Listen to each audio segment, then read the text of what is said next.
RGV వ్యూహం cinema విడుదల పిటిషన్పై తీర్పు రిజర్వ్ చేసింది ఏపీ హైకోర్టు. ఇరు వర్గాల న్యాయవాదులు తమ వాదనను న్యాయమూర్తికి వినిపించారు. ఇరువురి వాదనలు విన్న న్యాయస్థానం తీర్పును రిజర్వ్ చేసింది. ఒకవేళ ఏపీలో ఎన్నికలపై సినిమా ప్రభావం ఉంటే తెలంగాణలో విడుదలకు అనుమతి ఇవ్వాలని ఆర్జీవీ తరపు న్యాయవాది వాదనలు వినిపించారు. అయితే ఆర్జీవీ న్యాయవాది వాదనపై లోకేష్ తరపు న్యాయవాది అభ్యంతరం వ్యక్తం చేశారు. కొంతమంది వ్యక్తులను అవమానించే విధంగా సినిమా తీశారని ఆరోపించారు. ఎన్నికలలో వైసీపీకి లాభం చేకూర్చాలనే దురుద్దేశంతోనే ఈ సినిమా నిర్మించారని, ఎట్టి పరిస్థితుల్లో ఇలాంటి సినిమాల విడుదలకు అంగీకరించవద్దని న్యాయమూర్తికి విజ్ఞప్తి చేశారు.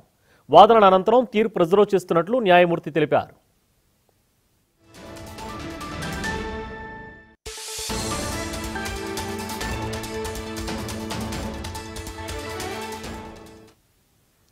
ఇదే అంశానికి సంబంధించిన అప్డేట్స్ మా క్రైమ్ కరెస్పాండెంట్ దుర్గేష్ ఫోన్ లైన్లో అందిస్తారు. దుర్గేష్, రామ్ గోపాల్ వర్మ నిర్మించిన సినిమా వ్యూహం సినిమా ఏదైతే ఉన్నదో ఫస్ట్ నుంచి ఇప్పటి వరకు చూస్తున్నట్టయితే దానిపైన ఒక క్లారిటీ లేకుండా ఉన్నటువంటి పరిస్థితి. ఎందుకంటే ఆల్రెడీ ఆ సినిమా రిలీజ్ కు ముందు కూడా రామ్ గోపాల్ వర్మ చేసినటువంటి వ్యాఖ్యలతో పాటు కూడా ఆ సినిమాలో ఉన్నటువంటి సన్నివేశాలు ఏదైతున్నాయో మాజీ ముఖ్యమంత్రి చంద్రబాబు నాయుడు అండ్ జనసేన నేత పవన్ కళ్యాణ్, లోకేష్ అండ్ సోనియా గాంధీ ఈ నలుగురికి సంబంధించిన పాత్రలు కూడా సేమ్ యాజ్ ఈజ్ గా వాళ్ళని పోలినటువంటి మనసులను పెట్టి సినిమా తీయడము, ఆ వ్యూహం సినిమాలో వీళ్ళను కించపరిచినట్టు మనోభావన దెబ్బతీసినట్టుగా ఉన్నటువంటి వ్యవహారం ఏదైతుందో ఆ సినిమాను నిలుపుదల చేయాలని చెప్పేసి హైకోర్టులో వాదనలు కూడా వినిపించింది. ముందు కూడా గతం నుంచి కూడా చూసినట్టయితే ఆల్రెడీ స్టే ఉన్నటువంటి ఈ రోజు మళ్ళా పూర్తిగా ఇరు వర్గాలకు సంబంధించినటువంటి వాదనలు కూడా వినిపించడం జరిగింది. విన్న తర్వాత కూడా ఈ యొక్క కేసును తీర్పు రేపటికి వాయిదా వేసిన పరిస్థితి. ఎందుకంటే ఆల్రెడీ లోకేష్ సంబంధించినటువంటి న్యాయవాది మాత్రం ఆ సినిమాకు సంబంధించినటువంటి సెన్సార్ బోర్డు ఏదైతే సర్టిఫికేట్ ఇచ్చిందో ఆ సెన్సార్ బోర్డు ఇచ్చినటువంటి సర్టిఫికేట్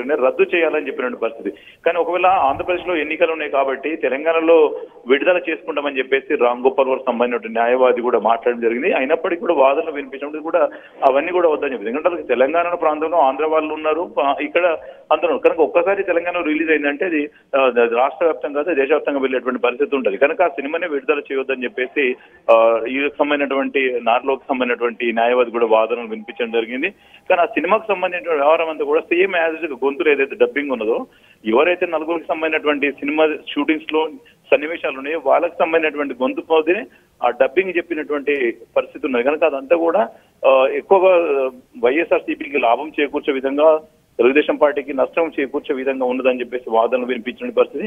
ఆ తీర్పు ఏదైతే రేపటికి మాత్రము వాయిదా పడ్డ పరిస్థితి. ఒకవేళ రేపటికి ఈ వాదన వినిపించిన తర్వాత వీళ్ళు ఏదైతే నార్లోకి సంబంధించినటువంటి న్యాయవాది కూడా అవన్నీ కూడా పెన్ డ్రైవ్ లో కూడా న్యాయమూర్తులకు అందజేయడం జరిగింది. దాని ఆధారంగా చూసుకొని మరి ఒకవేళ రేపు ఇస్తారా లేకపోతే తిరిగి పండగ తర్వాత ఇస్తారని కూడా మొత్తం మీద సినిమాకు సంబంధించినటువంటి వ్యవహారం అంతా కూడా ఆ సినిమా రిలీజ్ కాకూడదు అనేది కూడా ఒక వాదన. ఎందుకంటే ఆల్రెడీ సెన్సార్ బోర్డు ఇచ్చినటువంటి సర్టిఫికేట్ కనుక క్యాన్సిల్ చేస్తే సినిమా మొత్తం పూర్తిగా విడుదల ఆగిపోయే అవకాశాలు ఉంటుంది. కనుక ఖచ్చితంగా కూడా అదే జరిగే అవకాశాలు. ఎందుకంటే ఒక మనసుని కూడా పోల్చి పెట్టి వాళ్ళను ఒక విధంగా కించపరిచే విధంగా చేయడం మాత్రమే తప్పని కూడా వాదన చెప్పినటువంటి పరిస్థితి.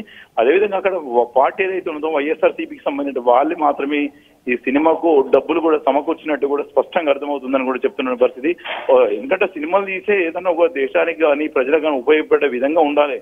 కానీ కేవలం ఒకరిని మాత్రం ఒక పార్టీని టార్గెట్ గా చేసుకుని సినిమాలు తీయడం మాత్రం ఇది తప్పు అని చెప్పేసి వాదనలో కూడా వినిపించడం జరిగింది. మరి రేపు న్యాయమూర్తులు మరి తీర్పు ఏ విధంగా ఉండబోతుందో మరి చూడాలి. శుభం. Right, thank you Durgesh.